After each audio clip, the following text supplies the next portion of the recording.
ஒன்றியத்தில் ஆட்சி அதிகாரத்தில் இருக்கும் பாசிச சங்கி கூட்டம் தொடர்ந்து தமிழ்நாட்டையும் தமிழ் மக்களையும் புறக்கணிச்சுட்டே தமிழ்நாட்டில் உள்ள கோவை மதுரை இந்த 2 நகரத்திற்கும் வந்து மெட்ரோ திட்டம் வேணும் அப்படின்னு தமிழ்நாடு அரசு வந்து ஒன்றிய அரசு கேட்டிருந்தாங்க. அதுக்கு ஒன்றிய அரசு என்ன சொல்லிட்டாங்கன்னா, கோயம்புத்தூருக்கும் மதுரைக்கு வந்து மெட்ரோ திட்டம் கொண்டு வர மாட்டோம் அப்படின்னு சொல்லிட்டாங்க.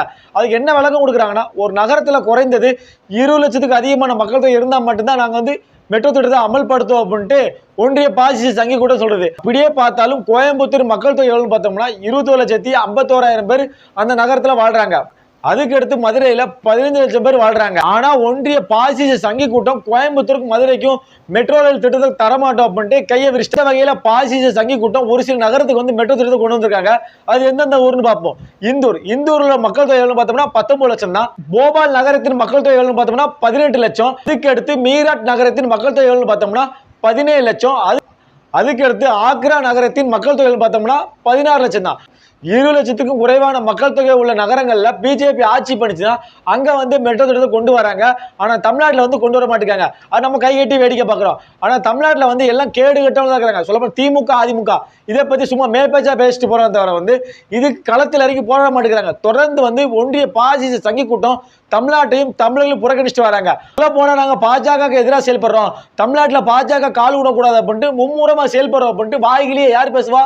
திமுக பேசுவாங்க. ஆனா திமுக ஆட்சி தமிழ்நாட்டில் நடக்கு. திமுக ஆட்சி தமிழ்நாட்டில் நடந்துமே பாஜக எதுக்க முடியல. ஏன் எதுக்க முடியலன்னா முழுக்க திமுக ஊழல் இருக்க போய் திமுகவால பாஜகவை எதுக்க முடியல. சப்போஸ் தமிழ்நாட்டில் வேற யாரும் பாஜக எதுக்கணும் அப்படின்னு வந்தாங்கன்னு வச்சுக்கோங்களேன், அதுக்கு அனுமதி வழங்க மாட்டேங்குது திமுக. சொல்ல போனா திமுக வந்து பாஜக வந்து எதிர்த்து செயல்படாது. பாஜக எதிர்த்து செயல்பட வேற ஒருத்தர் தமிழ்நாட்டில் வந்தாலுமே அவனுக்கு வந்து அனுமதி வழங்க மாட்டேங்குது. அவன் மேல வழக்கு தொடுது. சொல்ல போனா பிஜேபி எதுக்க கூடாது அப்படின்ட்டு பிஜேபி காரர் நினைக்கானே இல்லையோ, அதிமுக காரர் நினைக்கானே இல்லையோ, திமுக நல்லாவே நினைக்கி. சொல்ல போனா வந்து எவ்வளவு நீங்க ஒண்ணு இல்லைங்க, எவ்வளவு பிரச்சனை இருக்குங்க தமிழ்நாட்டில். முக்கிய தொடர்ந்து பாசிச சங்கி கூட்டம் தமிழ்நாட்டையும் தமிழ் மக்களையும் புறக்கணிச்சுட்டே வராங்க. ஆனா நம்ம தமிழை நம்ம வந்து கைகட்டி வேடிக்கை பார்க்கிறோம். சொல்ல போனா இந்த மோடி தமிழ்நாட்டுக்கு வந்தாங்கன்னா, நான் தமிழ் கத்துக்கணும் ரொம்ப வருத்தமா இருக்கு, எனக்கு இந்த தமிழ் கத்துக்கணும் ஆசைப்படுறேன், வணக்கம் அப்படின்ட்டு வாய்கிலேயே பேசுவாங்க. சும்மா மேற்பேச்சுக்கு பேசிட்டு போறாங்க. ஆனா தமிழ்நாட்டையும் தமிழ் மக்களையும் தமிழ் மக்கள் தோறவிடுங்க. இந்தியாவின் பூரா தேசிய இனங்களை அழிக்கணும், அவங்க வரலாறு பண்பாடு கலாச்சாரம் சொல்ல போனா இந்தியாவின் தேசிய இனங்கள் இந்தியாவில் இருக்கக்கூடாது அப்படின்னு நினைக்கிறது தான் பிஜேபி சங்கி கூட்டம். சங்கி கூட்டத்துக்கு தமிழ்நாட்டில் உள்ள பல சங்கிகள் ஆதரவா இருக்கிறாங்க. சொல்ல போனா தமிழ்நாட்டில் நீ தமிழ்நாட்டில் இருக்க பாஜக பல சங்கிகள் பயணிக்கிறாங்க.